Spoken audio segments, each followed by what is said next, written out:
हमें आप आज पूछ रहे हैं तुम कौन हो, तुम कहाँ हो, तुम ही कागज लाओ। तुम ऐसा कोई मिट्टी नहीं है जहां पर हमने सजदा नहीं किया।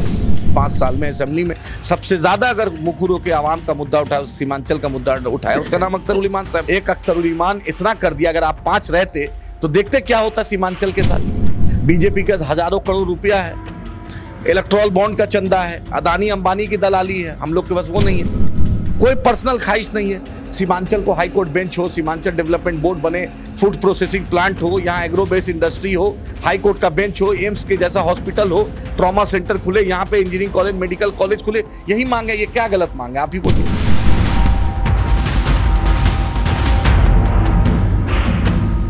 मुस्लिम सियासत में आपका एक बार फिर से स्वागत है। मैं हूं आपके साथ अबू दर्द अकरम और आप देख रहे हैं मुस्लिम सियासत। बिहार के सीमांचल को कवर करने के लिए जिस तरह से लगातार हम हर मुमकिन कोशिश कर रहे हैं, पूरी अपडेट आपके सामने लाने की कोशिश कर रहे हैं। इसी को देखते हुए आज मैं पहुंचा हूं AIMIM के ऑफिस पर बिहार में। आपको पता है कि सीमांचल में हम कवर कर रहे हैं। इस समय हमारे साथ एडवोकेट आदिल हसन हमारे साथ मौजूद हैं, जो AIMIM के राष्ट्रीय प्रवक्ता है। चुनाव को लेकर कैसी तैयारियां चल रही हैं, कितनी सीटों पर चुनाव लड़ेंगे और कब घोषणा हो रही हैं, और गठबंधन को लेकर लगातार जिस तरह से एक के बाद एक खबरें सामने आ रही हैं, कभी ढोल नगाड़ों के साथ पहुंच जाते हैं, कभी लेटर लिखते हैं, उन तमाम चीज़ों को लेकर बातचीत करेंगे। कब घोषणा कर रहे हैं प्रत्याशियों की, उन तमाम चीज़ों को लेकर बातचीत करेंगे। बहुत बहुत स्वागत है आपका मुस्लिम सियासत। बहुत बहुत शुक्रिया सर। आप जो किसी कोई मीडिया चैनल मुसलमानों के सियासत पे सिर्फ बात करता है, लेकिन उसको तवज्जो उतना कम देता है, पोस्टर में फ़ोटो नहीं रहता है। बैरिस्टर असदुद्दीन ओवैसी साहब, अख्तर उल ईमान साहब, एक इंजीनियर आफ्ताब साहब, MIM एक चेहरा है। बिहार में 18% आबादी का रिप्रेजेंटेशन है। हम सबकी बात करते हैं, लेकिन जितनी भी प्रमुख मीडिया चैनल हैं उसमें मुसलमानों का किसी को तो दीजिए। हमने सब चैनल को बोलता हूं मैं, जब मेरी बात होती है उनके कोऑर्डिनेटर से, सिर्फ आप मुस्लिम सियासत पे गुफ्तगू करते हैं, लेकिन स्पेस देने में दिक्कत होता है। हम वोट बैंक नहीं ना, इसी की लड़ाई बैरिस्टर असदुद्दीन ओवैसी साहब, अख्तर उल ईमान साहब, इंजीनियर आफ्ताब साहब यही कर रहे हैं कि लड़ाई आपके आइडेंटिटी की है। अरे हम भी हैं इस देश के नागरिक, मेरे बाप दादा ने कुर्बानी दी है। ये आप जिस सीमांचल में रह रहे हैं, किशनगंज चिकन नेक कहलाता है। हम बाएं करवट ले लेते तो बांग्लादेश ईस्ट पाकिस्तान था उस वक्त, लेकिन हमारे बाप दादा ने भारत को अखंड बना दिया, एक बना दिया। हमने जिन्ना की 2 नेशन थ्योरी को रिजेक्ट कर दिया। हमने हिंदुस्तान को हिंदुस्तान बनाने में खूबसूरती में कुर्बानी दी, फांसी का फंदा पे चूमा। और हमें आप आज पूछ रहे हैं तुम कौन हो, तुम कहाँ हो, तुम ही कागज लाओ। तुम ऐसा कोई मिट्टी नहीं है जहां पर हमने सजदा नहीं किया है। भारत का कश्मीर से कन्याकुमारी, अरुणाचल से गुजरात ले लीजिए, ऐसा कोई जगह नहीं है जहां हमारे बाप दादा ने सजदा ना किया हो, वजू ना किया हो। इसमें ये मिट्टी मेरी है और आप हम ही से पूछते हैं, तो ये अफसोस होता है। लेकिन शुक्रिया कि आपने इतनी बड़ी आबादी को एक तवज्जो देने की कोशिश कर रहे हैं और सीमांचल में घूम रहे हैं, बिहार में घूम रहे हैं और उनके मुद्दे को उठा रहे हैं। मैं आपकी पूरी टीम को मुबारकबाद देता हूं। अल्लाह आपके हौसले को और बुलंद रखे और अपनी तवानाई बख्शे और हिम्मत से काम कीजिए। हिम्मत मर्दा मदद खुदा। आमीन। ये बताइए कि पहला सवाल मेरा ये है कि कितनी सीटों पर MIM चुनाव लड़ रही है? तो उसका फैसला बैरिस्टर असदुद्दीन ओवैसी साहब, अख्तर उल ईमान साहब, इंजीनियर आफ्ताब साहब, अकबर साहब करेंगे। पूरी पार्टी की टीम करेगी। हमारे राष्ट्रीय अध्यक्ष के सामने प्रदेश अध्यक्ष अख्तर उल ईमान साहब, इंजीनियर आफ्ताब साहब ने प्रपोजल भेजा है, उस पर राष्ट्रीय अध्यक्ष फैसला लेगा। इंशाल्लाह बेहतर फैसला लेंगे। गठबंधन के साथ आप क्यों जाना चाहते हैं? बार बार आपकी तरफ से नई नई चीज़ें सामने आ रही है। इतिहास में अब से पहले ऐसा नहीं हुआ है, इस तरह का लोग बात कर रहे हैं। पहले आपने लेटर लिखा, फिर ढोल नगाड़ों के साथ पहुंचे। क्या वजह रही ढोल नगाड़ों के साथ? सर हम कोशिश करते, ईमानदारी से कोशिश हमने किया। बिहार के 38 जिला, 40 लोकसभा, 101 अनुमंडल, 243 विधानसभा, 8,500 पंचायत, 534 ब्लॉक, सब जान ले भाई MIM ईमानदार है। हमारा पहला टारगेट है बीजेपी को हराना है। हम आपकी तरह नहीं है जो भाजपा से भी आता है उसको रख लेते हैं। जो कल तक मुकेश सैनी जी भाजपा में थे, पशुपति पारस जी भाजपा में थे, आप उनको रख लेते हैं। लेकिन जो बैरिस्टर असदुद्दीन ओवैसी साहब, अख्तर उल ईमान साहब, जो भाजपा के खिलाफ क़यामत के सुबह तक MIM में, उसको दिक्कत है। हम UPA 1 में थे, UPA 2 में थे। आज रेवंत रेड्डी साहब से पूछिए MIM क्या है। हम रोसैया की सरकार, किरण कुमार रेड्डी की सरकार, YSR की सरकार, कांग्रेस की सरकार थी, उसमें हमने साथ दिया। हमने अभी उपराष्ट्रपति चुनाव में साथ दिया कांग्रेस के कैंडिडेट को। हमने प्रणब मुखर्जी साहब को राज्यसभा भेजने में साथ दिया। हमने न्यूक्लियर डील में साथ दिया। जब भी देश को, अपोजिशन को जरूरत पड़ी, बैरिस्टर असदुद्दीन ओवैसी साहब ने एक मुखर आवाज से साथ दिया। और अख्तर उल ईमान साहब ने लास्ट 5 साल में असेंबली में सबसे ज्यादा अगर मुखर के आवाम का मुद्दा उठाया, सीमांचल का मुद्दा उठाया, उसका नाम अख्तर उल ईमान साहब। राजद को, कांग्रेस को जब भी जरूरत पड़ी हमने साथ दिया है। लेकिन आप बेवफाई करते हैं, आप झूठ बोलते हैं, आप बी टीम बोलते हैं। इसलिए पूरी बिहार की जनता जान ले कि हमने कितनी मोहब्बत से, कितना खुलूस से, ईमानदारी से हमने पैगाम पर 6 सीट पे आ गए, जबकि आज के डेट में 10 सीट से कम एमआईएम कभी नहीं, डबल सीट पे आना ही आना है इंशाअल्लाह ताला। लेकिन हमने सोचा चलो लार्जर इंटरेस्ट के लिए बिहार को बदलना है, इस भाजपाई फाशिस्ट ताकत को बदलना है। ये जो नफरत की सौदागरी हो रही है, ये जो मॉब लिंचिंग हो रहा है, ये दाढ़ी टोपी बुरखा पे जो नजर है, यहाँ दलित पिछड़ों के अधिकार को जो लूटा जा रहा है, अदानी और अंबानी का देश और बिहार को बेचने की तैयारी हो रही है, रोजगार छिन रहा है, सीमांचल के साथ नाइंसाफी, इसलिए हमने दिल पर पत्थर रखकर हमने 6 सीट की पेशकश की। न मंत्रालय चाहिए, न डिप्टी सीएम चाहिए, सीमांचल को स्पेशल स्टेटस और सीमांचल को इकोनॉमिक पैकेज चाहिए, यही हमारा मकसद है। कोई कुछ अब इंडिविजुअल मकसद नहीं है, कोई पर्सनल ख्वाहिश नहीं है। सीमांचल को हाई कोर्ट बेंच हो, सीमांचल डेवलपमेंट बोर्ड बने, फूड प्रोसेसिंग प्लांट हो, यहाँ एग्रो बेस्ड इंडस्ट्री हो, हाई कोर्ट का बेंच हो, एम्स के जैसा हॉस्पिटल हो, ट्रॉमा सेंटर खुले, यहाँ पे इंजीनियरिंग कॉलेज, मेडिकल कॉलेज खुले, यही मांग है। ये क्या गलत मांग है, आप ही बोलिए। अभी हम जैसे ग्राउंड पे घूम रहे हैं तो कई लोग इस तरह की बात कर रहे हैं कि 15 से 20 सीट एमआईएम जीतने वाली है। लेकिन ऐसे में आपको क्या लगता है, जब 15 सीटें आप जीतने वाले हैं, इस तरह के लोग बात कर रहे हैं, तो क्या ज़रूरत पड़ी फिर गठबंधन में जाने की? हम अच्छी बात है, ये उनका शुक्रगुजार हैं जो ये लोग बोल रहे हैं, उनका हम शुक्रगुजार हैं कि ये आवाम ये चाहती है, लेकिन हम रिस्क नहीं लेना चाहते। हम चाहते हैं कि slow and study wins the race, Rome was not built in a day. 1958 में मजलिस इत्तेहादुल मुस्लिमीन बनी, आज पूरे हिंदुस्तान 16 स्टेट में चली गई। धीरे धीरे हम वो वाला आप देखें ना, कछुआ और खरगोश वाला कहानी, हम धीरे धीरे बढ़ना चाहते हैं। हम जहां चाहते हैं, क्योंकि जहां एमआईएम एक बार इस्टेब्लिश्ड होती है वो क़यामत की सुबह तक इस्टेब्लिश रहेगी, तो हम हड़बड़ का डिसीजन नहीं चाहते हैं। हम चाहते हैं कि 6 सीट जीते, वही 6 सीट 16 सीट पे भारी रहेगा, 60 सीट पे भारी रहेगा। तो कहीं ना 19-20 हो सकता है, इलेक्शन है, बीजेपी का हजारों करोड़ रुपया है, इलेक्ट्रल बॉन्ड का चंदा है, अदानी अंबानी की दलाली है, हम लोग के पास वो नहीं है। हम लोग के पास तो हक और हकूक का पैसा है। बैरिस्टर असद उवैसी साहब का चेहरा, अख्तर ईमान साहब का, अकबर साहब का, आफ्ताब साहब का चेहरा है, मजलूमों की एक आवाज़ है, उनकी दुआओं का नतीजा है जो एमआईएम आज फैल रही है। इसलिए हम चाहते हैं पॉजिटिव इंडेक्स में कि मिल के लड़ेंगे इंशाल्लाह, फिर आगे लड़ेंगे, फिर आगे जीतेंगे इंशाल्लाह। अगर ईमानदारी से रहेंगे तो ज़रूर अल्लाह उसमें बरकत देगा। महागठबंधन में आपको जगह मिलती है तो कितनी सीटें आप लेंगे? 6 सीट पे अख्तर ईमान साहब ने फैसला लिया, 6 सीट का हमने प्रपोजल दिया, 6 सीट कम से कम देंगे। ये तो बड़ी कुर्बानी आपके लिए होगी, आप गठबंधन में अगर शामिल हो जाते हैं, जहां जनता कह रही है कि हम 20 सीटें जीत रहे हैं, आप 6 पे सिमट रहे, तो बड़ी कुर्बानी। वो 6 ही शेरवानी है, अकबर ओवैसी साहब की क़यादत में 7 ही शेरवानी विधानसभा में है। केसीआर जी को भी पता है, रेवंत रेड्डी साहब को भी पता है, रोसैया जी को भी पता है, किरण कुमार रेड्डी को भी पता था कि जब अकबर साहब ने बोल दिया दोबारा किरण निकलेगा नहीं, ये किरण दोबारा किरण नहीं हुआ, तो किरण निकला नहीं कभी, चाहे वो भाजपा जाए, कांग्रेस जाए, टीडीपी जाए, जहाँ जाए। यही हमारी क़यादत है, सालार की तरबियत है, तो इसलिए जो बोलते हैं उस पर रहते हैं। और एक बैरिस्टर असद उवैसी साहब जब 543 पे भारी है तो 6 जीत के जाएंगे, 6 शेरवानी जाएगी, तो क्या जलवा रहेगा आप समझ ही सकते हैं इंशाल्लाह। अगर नीयत में इखलास हो, नीयत में ईमानदारी हो, तो अल्लाह उसी 6 को 60 पे बना देगा, उसी को 600 कर देगा, क्योंकि नीयत में इन्नमल अमालु बिन्नियात का मामला है। हमारी नीयत अच्छी है, पूरे बिहार के मजलूमों की इंशाल्लाह आवाज़ उठाएंगे, 243 विधानसभा के लोगों की आवाज़ उठाएंगे और इंशाल्लाह अल्लाह उस पर मदद करेगा। 20 के चुनाव में आपके विधायक 5 जीते, यहाँ से 4 टूटकर आरजेडी में चले गए, उनको क्या कहना चाहिए? उनको ये कहेंगे कि आज बोलिए, आज जनता आपको पूछ रही है, खदेड़ रही है, आपके बारे में उल्टा सीधा बोल रही है।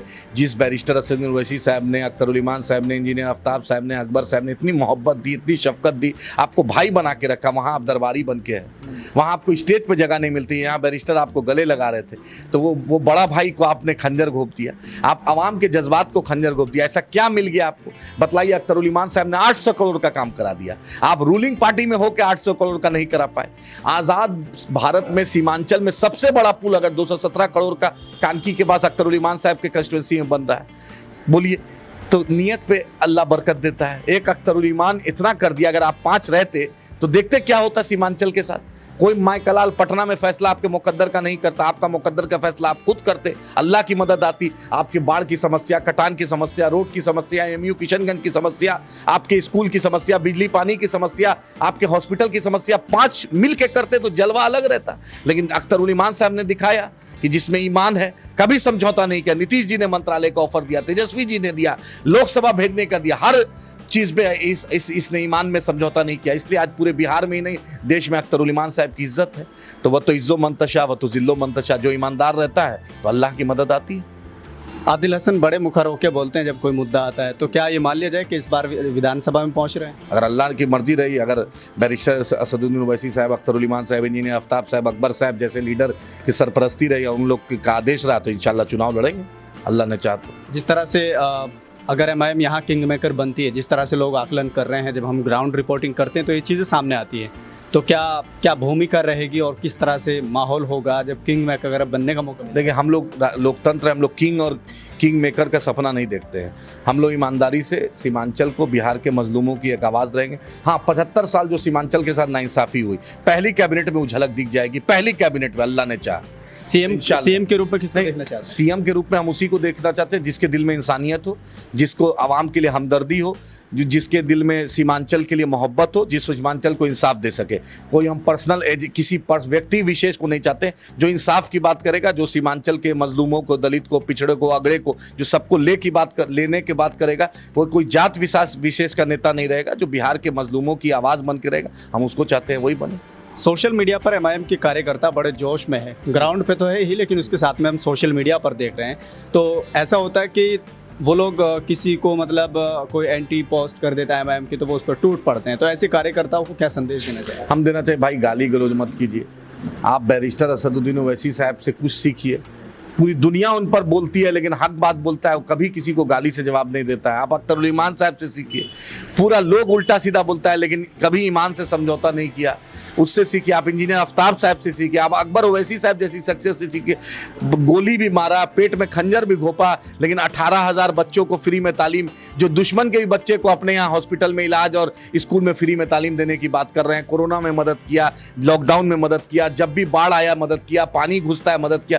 तो आप उनसे सीखिए। और सबसे बड़ी बात हमारे लिए, हमारे आइडल मेरे नबी रहमतुल आलमीन है, उनसे सीखिए कि दुश्मन को भी जिस शफकत से, जिस मोहब्बत से देखते थे, उनसे सीखिए।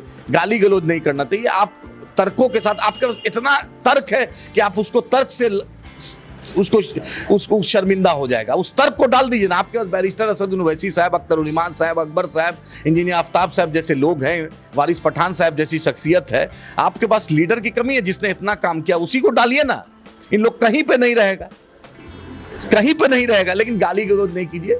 इससे थोड़ा सा कहीं ना कहीं लोग आपके लीडर पर सवाल उठाने लगता है। तो इसलिए बैरिस्टर साहब तो कभी गाली गलौज की तरबियत नहीं दी है, अख्तर साहब ने दी, आज तक साला अख्तर साहब नहीं बोले हैं, नहीं बोलते। तो ये सोचना चाहिए कि आपका, जिसको आप आइडियल मानते हैं, जिसको लीडर मानते हैं, तो उसके कुछ उससे सीखना चाहिए पॉजिटिव अप्रोच पे। गाली गलौज मुझे अच्छा नहीं लगता है। गाली गलौज कीजिए, इसको नीचा दिखाइए, उसको नीचे दिखाइए, लेकिन जब सब कुछ का जड़ है वह तो इज्जो मंतशा, वह तो जिल्लो मंतशा, तो इज्जत और जिल्लत तो अल्लाह के हाथ में। तो आप क्यों उस सफ में चले गए हैं जो गाली गलौज वाले में? आप तो नबी की उम्मत है, आप तो उम्मती रहिए, अल्लाह की रहमत आएगी इंशाअल्लाह। आपके नबी पर सब कुछ किया, लेकिन नबी ने दुआ ही दी, तो उस नबी से कुछ सीखिए। और आपका लीडर बैरिस्टर ओवैसी साहब, अख्तर उल ईमान साहब कभी आपको गाली गलौज देने के लिए बोले नहीं है, तो क्यों आप उस राह पे चल रहे हैं?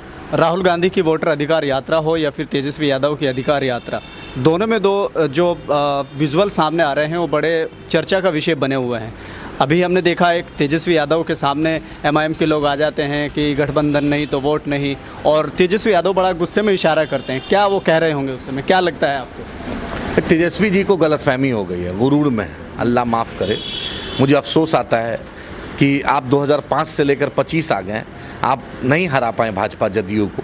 उसके बाद भी इतनी गुरूर, 2009 का लोकसभा हारे, 2014 का लोकसभा हारे, 2019 का पूरी राजद चुनाव हार गए, 2024 में आप माले को ले लिए और सब लेफ्ट को लेकर आप जीते हैं।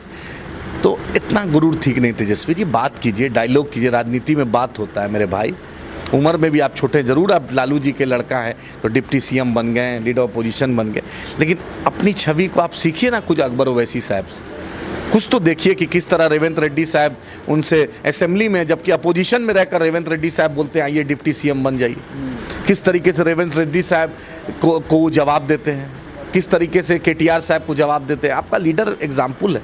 तो तेजस्वी जी गुरूर में मत रहिए, याद रखिए, गुरूर में मत रहिए। किसी कोई गुरूर वाला दुनिया में आज तक कामयाब नहीं हुआ। अरे मिलिए, बात कर लेते। अख्तर उल ईमान साहब, हम लोग गए भी आपके ढोल नगारा लेके, अरे बुला लेते, पूछ लेते, पानी तो पिला देते, इतनी तो शफकत दिखा दीजिए। कल जब विधायक की ज़रूरत पड़ती है स्पीकर चुनाव में तो हम ही लोग को फ़ोन करते हैं, राज्यसभा चुनाव में हम ही लोग को फ़ोन करते हैं, उपराष्ट्रपति के चुनाव में हम ही लोग को फ़ोन करते हैं, राष्ट्रपति का चुनाव होगा हम ही लोग को फ़ोन कीजिएगा। किस मुंह से कीजिएगा? दोस्ती बनी रहनी चाहिए। इतनी भी हम लोग नीचे लोअर स्ट्रेटा पे नहीं चले जाएं कि कल दोस्ती हो तो शर्मिंदगी हो। तो तेजस्वी जी को ही सोचना चाहिए, राहुल जी से सोचना चाहिए। जो उनको काला झंडा दिखाया, मैंने देखा उन्होंने टॉफ़ी दे रहे थे, और राहुल जी कभी राहुल गांधी जिंदाबाद उन्होंने नहीं कहा, इंडिया अलायंस जिंदाबाद की बात कही। एक आदमी लीडर ऑपोजिशन है, देश का लीडर ऑपोजिशन है, और जिसके घर में प्राइम मिनिस्टर रहा, जिसके पिताजी प्राइम मिनिस्टर रहे, जिसकी माताजी यूपीए चेयरपर्सन रही, डॉक्टर मनमोहन सिंह के साहब को बनवाया उन लोगों ने, इंदिरा जी उनकी दादी रही। तो कुछ सीखिए, बड़े लोग का बड़ा होना चाहिए। चिड़चिड़ा जाना, गुस्सा जाना, धक्का दे देना, ये बड़े होने की बरगद जिसमें फल रहता है। तो फलदार दरख्त नहत शाखे पुरमेवा सरबर ज़मीन अस्त, फलदार दरख्त झुका रहता है। तेजस्वी जी कुछ राहुल गांधी जी से सीखिए, नहीं तो अकबर ओवैसी साहब से सीखिए, कुछ बड़े लोग से सीखिए। अभी आपका उम्र क्या हो, 32, 34, 35 साल हुआ, उसमें इतना गुरूर तकब्बुर आ जाए तो कामयाबी की सनद गुरूर नहीं है, कामयाबी की सनद में इखलास है। जिस तरह से लोग पहुंचते हैं, किसी की जनसभा होती है उसमें MIM जिंदाबाद के नारे लगते हैं, पतंग छाप के जिंदाबाद के नारे लगते हैं, तो कई लोग ये कह रहे हैं कि इनको ट्रेन किया जाता है। कैसे ट्रेन कर, मतलब कहाँ ट्रेन किया? आज तक हम लोग थोड़ी भाजपा की तरह है, इलेक्ट्रॉल बॉन्ड का चंदा है, जिंदाबाद जिंदाबाद मुर्दाबाद करते हैं। मोदी जी का चलन है, ममता बनर्जी जी को क्या बोला, ओ दीदी 50 लाख, ये सब भाजपाओं की ट्रेनिंग है। हम लोग तो मोहब्बत में, कोई मोहब्बत खुलूस में चला जाता है, कोई बोल देता है। आप जज्बात को तो रोक नहीं सकते हैं। 18% नाइंसाफ के साथ नाइंसाफ़ी, लोकसभा में 2 टिकट, राजद में अपने घर में तेजस्वी जी ने 2 टिकट दिया, तो उसका जज्बात है ना। आज बैरिस्टर असद ओवैसी साहब, अकबर साहब, अख्तरुल इमान साहब, आफ्ताब साहब जो घूमे हैं पूरे हिंदुस्तान में, बिहार में, तो लोगों को अपने सच्चाई जो दिखाई है तो वो जज्बात बोल देता है, तो उसको कोई नहीं रोक सकता है। लेकिन तब भी हम यही बोलते हैं कि आप तहजीब के दायरे में कुछ भी प्रोटेस्ट कीजिए। आपका किरदार अलग है, आपका लीडर अलग है, तो अपने लीडर की जो तरबियत है उसको और बुलंद कीजिए। हम लोग निगेटिविटी में नहीं जाना चाहते, हम लोग पॉजिटिव अप्रोच रखते हैं, और इंशाल्लाह अल्लाह ने चाहा, नियत में जब इखलास है तो अल्लाह कामयाबी देगा। जैसे चुनाव नज़दीक आ रहे हैं तो ऐसे में कई लोग कह रहे थे कि तीसरा मोर्चा, बड़ा जिक्र होता है तीसरे मोर्चे का। गठबंधन में अगर आपको जगह नहीं लेते क्योंकि वहाँ उम्मीद नहीं लग रही, तो तीसरे मोर्चे का ऐलान कब हो सकता है? वो तो बैरिस्टर असद ओवैसी साहब, अख्तरुल इमान साहब करेंगे, इंजीनियर आफ्ताब साहब करेंगे, जल्द करेंगे। जो बीजेपी को हराना चाहता है हम उसके साथ। फर्स्ट टारगेट बीजेपी हराओ, बिहार में तब्दीली लाओ, नफरत की सौदागरी, मॉब लिंचिंग, बिहार के साथ ज़्यादती, बिहार के साथ नाइंसाफ़ी, इसका खात्मा हमारा प्रायोरिटी है। बिहार को जो डबल इंजन की सरकार जो बेवकूफ़ बना रही है, उसका 11 साल में मोदी सरकार ने कुछ नहीं दिया। हाई कोर्ट बेंच नहीं दिया, AMU किशनगंज नहीं दिया, सीमांचल की बाढ़ की तबाही नहीं रोका, यहाँ का माइग्रेशन बिहार का नहीं रोका, यहाँ फूड इंडस्ट्री नहीं लगी, यहाँ IT पार्क नहीं लगा, यहाँ नॉलेज सिटी नहीं लगा, यहाँ सिल्क टेक्सटाइल पार्क नहीं लगा, यहाँ डिफेंस कॉरिडोर नहीं लगा, यहाँ फार्मास्यूटिकल कॉरिडोर नहीं बना। बिहार के साथ कुछ नहीं हुआ है। यहाँ सेमीकंडक्टर की फैक्ट्री नहीं लगी। सबसे ज़्यादा माइग्रेशन बिहार से, रोजगार का कोई साधन नहीं हुआ। तो ये इसकी लड़ाई है, हम इसको दूर करना चाहते हैं। यहाँ के स्कूल, यहाँ के कॉलेज, यहाँ के यूनिवर्सिटी में सुधार, पटना यूनिवर्सिटी को सेंट्रल यूनिवर्सिटी का दर्जा, ये सब मिल के लड़ाई है। इंशाल्लाह हम इस लड़ाई को लड़ेंगे। जनसुराज भी बड़ी एक्टिव नज़र आ रही है, अच्छी घूम रही है, बड़ी भीड़ जुट रही है। अच्छी, प्रशांत जी किशोर जी ने एक जो चीज़ हम बोलते थे उसी चीज़ को उन्होंने बड़े कैनवस में उतारा। उनके साथ एक खासियत है, प्रशांत किशोर पांडे है, तो नेचुरल उनके दोस्त उसको बड़ी प्लेटफॉर्म पे उतार रहे हैं। अच्छी बात है, हमारी शुभकामनाएं हैं। और उनके तो यही कहेंगे कि आप डायरेक्टर अच्छे थे, अब एक्टर बनने का वक्त है। अब देखते हैं जनता की अदालत में आपकी फिल्म कितनी हिट होगी। अच्छा, गठबंधन का मौका मिला तो होगा, तो उसका फैसला बैरिस्टर असद ओवैसी साहब, अख्तर साहब, इंजीनियर आफ्ताब साहब करेंगे। लेकिन अगर करेंगे तो उन लोग को बेहतर, उन लोग सोचेंगे, सीनियर लीडर हैं, उन लोग पार्टी लीडरशिप फैसला करेंगे। चुनाव के मद्देनज़र असदुद्दीन ओवैसी साहब के कदम कब पड़ने वाले हैं? बस जल्द इंशाल्लाह ये जो 1-2 दिन बाद, 3 दिन बाद जो सुबह होगी उसमें बैरिस्टर असद ओवैसी साहब उस सुबह की फजर की नमाज आप ही के सीमांचल बिहार में पढ़ेंगे इंशाल्लाह। क्या रोड शो होगा या अब देखिए, उस पर अभी फैसला करीब आज अख्तरुल इमान साहब कर देंगे इंशाल्लाह। चलिए, बहुत बहुत शुक्रिया। अभी बहुत सारी चीज़ें, बहुत सारे सवाल बाकी है, लेकिन जैसे समय मिलता रहेगा तो बातचीत होती रहेगी। और आदिल हसन अपनी बेबाकी के लिए जाने जाते हैं, और आने वाले टाइम में हम और भी चीज़ों पर बात करेंगे। लेकिन आपको जानकर खुशी होगी कि बहुत जल्द असदुद्दीन ओवैसी 2 से 3 दिन बाद सीमांचल की सरजमी पर कदम रखने वाले हैं। फ़िलहाल के लिए सिर्फ इतना ही। देखते रहिए मुस्लिम सियासत।